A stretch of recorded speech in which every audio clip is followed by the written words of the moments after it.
Today on CityCast Denver. Denver is getting a new area code, 983. We shared some short takes in our newsletter on 983, 720, and of course the OG 303 last week, and you all had a lot to say about it. So me, my producer Paul Caroli, and newsletter writer Peyton Garcia are going through your comments and hashing it out. Today is Tuesday, May 24th, 2022. I'm Bree Davies, and this is CityCast Denver.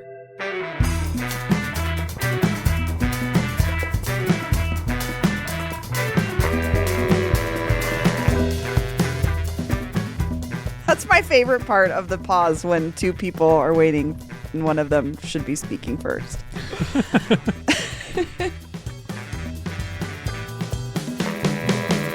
So we're talking about area codes because Colorado and Denver specifically is getting its third area code in the last couple of decades. And people, including us, had feelings about it. Yeah, you two seemed excited. Or maybe, I don't know. It seemed like you both had strong feelings about it that I didn't totally understand. So I'm hoping to get into that. I mean, I just think it's a point of pride because, you know, when you're from Colorado, there's not a lot people know about us, right, outside of our state. Actually, Paul, you know what? I'll start there. What were your assumptions about Colorado before you moved here? I don't know. I knew about the stereotypical stuff like beer, and I don't even think I knew about green chili. I think I knew about beer, the mountains, and hiking. That's what I would say. Okay. That was what I expected.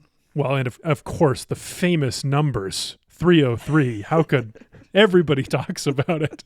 All over the world, they say, Denver, 303. I just wanted to ask you that because I think that's why some of us sort of cling to that, the 303. Peyton, where are you with 303?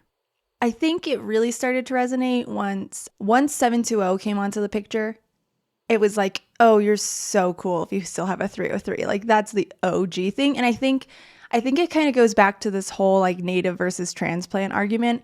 And I just think that that's so like deeply ingrained in our community here that it's like, oh, if you have a 303 area code, like you're OG. So I was just like, oh, we've always had that. So we're really cool. I think you're touching on the other aspect of this, which is it's not just like a point of pride. It's something that identifies us as we've been here a long time.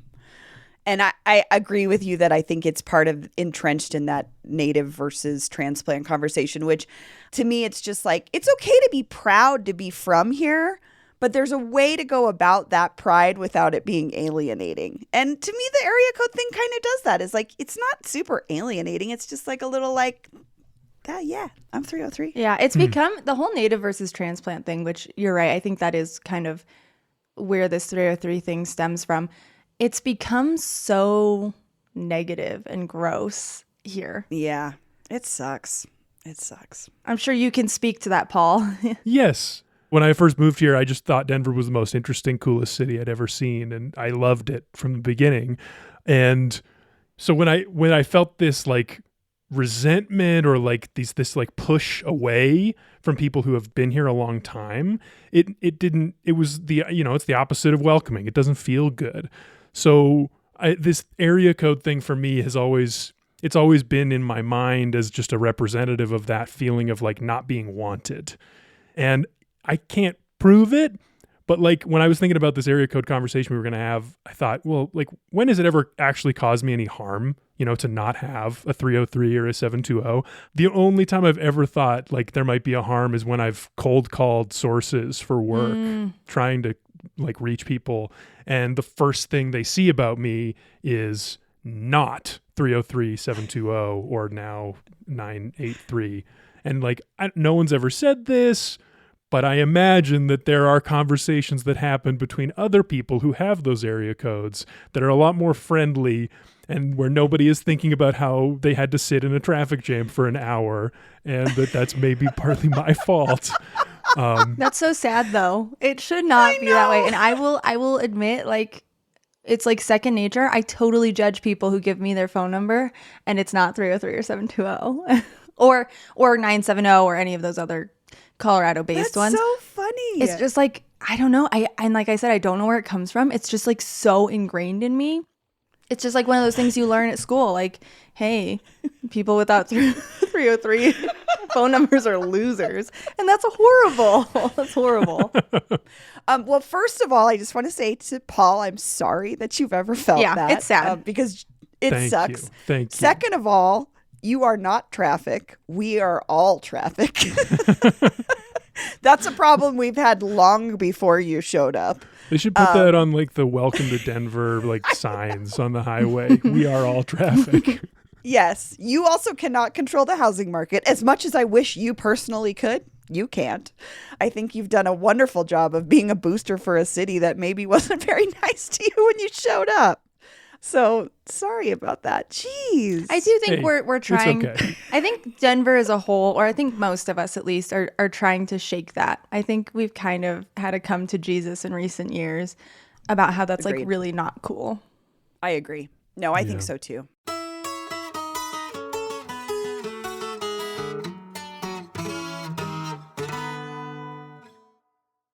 My cat Freddie loves to be brushed and cuddled. But stirring up his cat allergens meant sneezing and itchy eyes. Then I found Purina One Live Clear. It's cat food that reduced the major allergen and my suffering in as little as 21 days. Now, we feel closer than ever. If you have issues with cat allergens, you really need to try Purina One Live Clear. Try new Purina One Live Clear today. Purina One, a difference from day one. Just a little brief history on the 303. It actually didn't begin until the 40s, which still seems even earlier than I thought. But 720 began in 1998, which is a year before I actually got my first cell phone. So it's that 1998 edition of 720. These happen when we run out of numbers because we're growing. But also I would say in 1998, a lot of people started getting cell phones, right? And so that's when the numbers began to matter less, kind of. And to me, Paul, that's kind of where you're coming from, is like you're coming to this, you are moving to a state and bringing your area code with you, something you couldn't do 40 years ago. Right. So, Right. Interesting. so it's just something to think about. But Pei, I know when we mentioned this in the newsletter, you got some responses from listeners, and I wonder what you heard from people about this area code conversation. Yeah, we had some people who were on both sides of the spectrum. So we had some people who fully agreed with Paul and are like, why is this such a big deal? And then we had some people who were like ready to go to war over 303. Can we read some? Yeah. So we got this from reader John E. And he says, as a native of Golden, I'm with Paul on this one. You and Bree are weirdly precious about your 303 phone number. I got my first cell phone in 1999 and it was a 720 number. I've had that number for 22 plus years and all I care about is that it's somehow remained the same as I've hopscotched across service carriers. To me, worrying about your area code would be like getting romantic over a license plate number. Oh, I could also see getting romantic over a license plate number, though, for sure. Like, Yeah, I guess so. That's interesting that John, if he got his number in 98, 99, he said that must have been one of the first 720 numbers. yeah, that's when I got mine. I think John and I are around the same age, and it was like, you know, getting your cell phone, getting your new number, and that's when they were handing them out. I went back and forth a little with John. I responded to him and he responded with something kind of interesting because I was expressing, I don't really know if this is something that you see, if this is a phenomenon you see in other states or cities with their area codes. And he responded with this. I certainly can't speak for other parts of the country, but I suspect if Wyoming or Alaska ever get enough residents to necessitate a new area code, those folks will go ballistic if they get a new one. And then he brought up some pretty charming examples. He says there was a Seinfeld episode about this when Elaine gets a new 646 area code in New York and everyone gets all weird about it. 646? It's a new area code. What area? New Jersey? No, it's right here in the city. It's the same as 212. They just multiplied it by 3. And then they added 1 to the middle number. It's the same. Do I have to dial a 1 first? I'm really kind of seeing somebody. Yeah? Well, so am I. Professional wrestler Rey Mysterio has a move he calls the 619, which is a shout out to his hometown of San Diego. In Pulp Fiction, Jules Winfield has a line of dialogue about how they need to go to Jimmy's house because he doesn't have anyone else in the 818. Then, of course, there's Ludacris's fondness for area codes, despite how nakedly chauvinistic that song is. This also reminds me of my favorite live performer of all time, Pitbull. He's also known as Mr. Chico 305 from Miami, Florida. So it is not just Colorado that identifies heavily with our area codes. But I do agree with John in that it isn't until you become a big enough place where that change happens that you start to sometimes see it come through in people that maybe you would think didn't care. All of a sudden, it's like, wait a minute. Yeah. It's just one of those things about your place that you identify with. And when it changes, it makes you feel weird. So, yeah, who else did we hear from? So then we heard from a reader named Melissa, and she says, as a fifth-generation Coloradan and North Sider, my response to Paul is, what? With a lot of exclamation points and question marks. All these transplants, heavy eye rolls about natives. Pride in our state and city is cringeworthy, disrespectful, and uncalled for. Would you say the same to a native New Yorker, 212 versus 646, Chicagoan, or anyone in California? Coloradans aren't here to be gentrified. We love our state and city. Comments like that are part of this great divide between natives and those stripping our city and hoods of history, culture, and friendliness. Whoa. That's touching on what we were just talking about. And I think, I hear that. I hear that side. I think what's interesting is that Melissa's talking about the north side. So if you grew up in that area, I don't know, pre-1950s or 60s, you may have had a prefix that connected to your specific neighborhood. So I asked my mother about this very thing because she grew up here in Denver, and I remember her telling me a long time ago about the party line. So she grew up in Paul's neighborhood in Virginia Village, and her house and a couple other households had a party line that they shared, and it was Skyline 6. And if you wanted to call my mother's house, you called SK6, and then their last digits was 6888, and that rang their house specifically with a specific ringtone. But Skyline 6 on your keypad, SK6 is what you dialed. That's 75. So Skyline 6, SK6 became 756. So those numbers translated from a prior phone system even before we used 303. So that's how people can identify.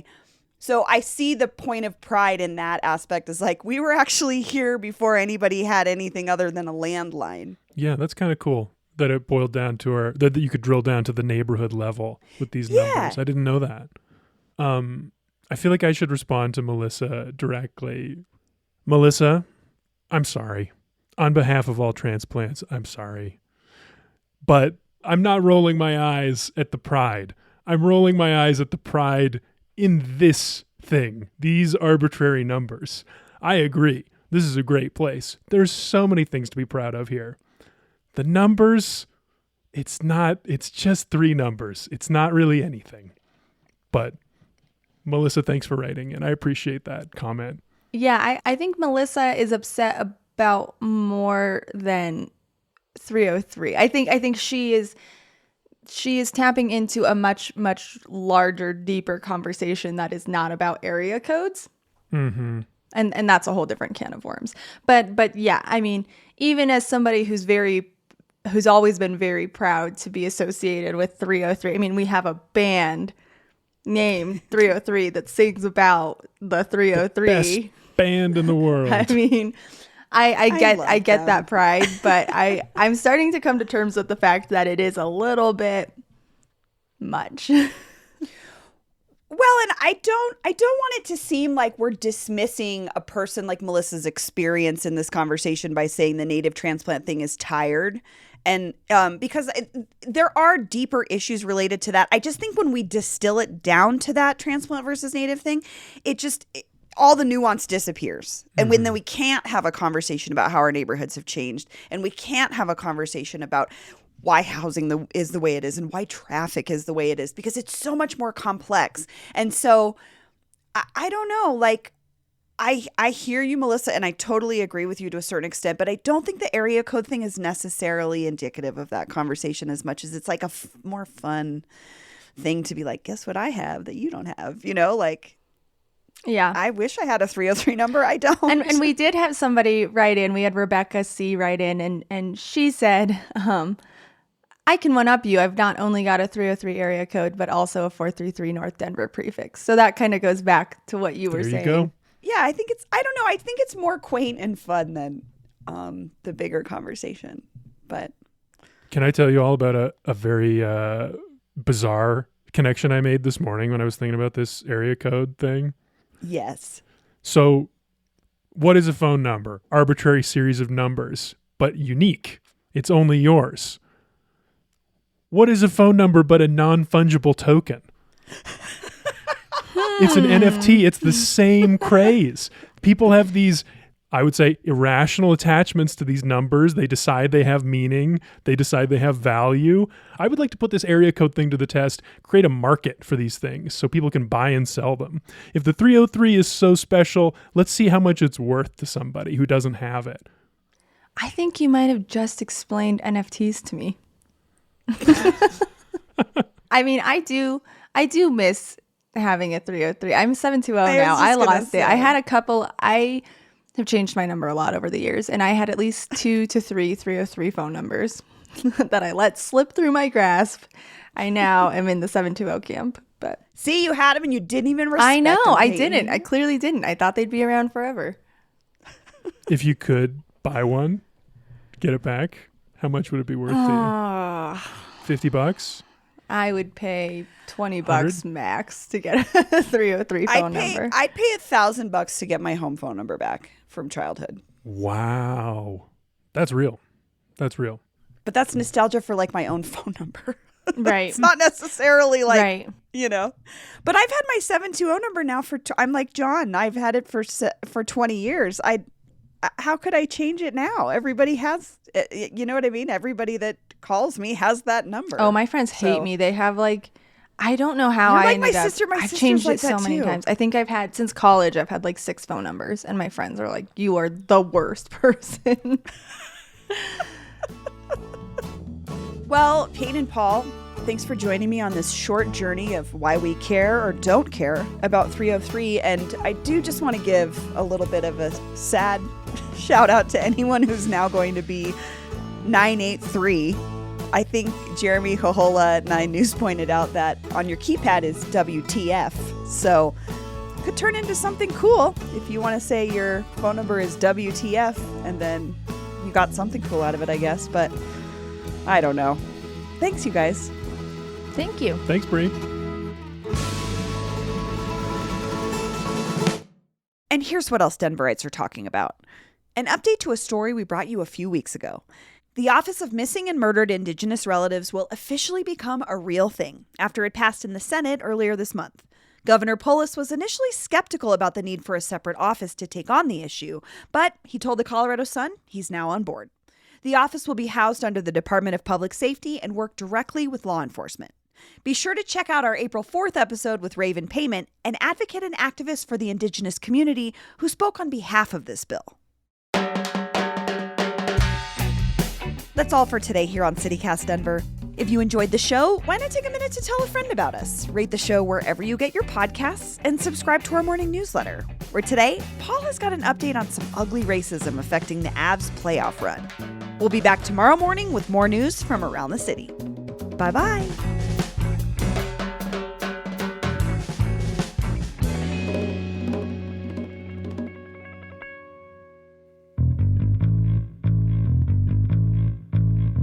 I was driving down Monaco the other day. The Winchells on Evans, my favorite donut shop, my favorite local donut shop, they took down the Winchells sign and they put up a sign that says Donuts Town.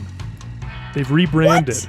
Yeah. Donuts Town. I think it's a City Donuts situation where a franchise agreement ran out and they just decided to keep doing everything the same except a new name.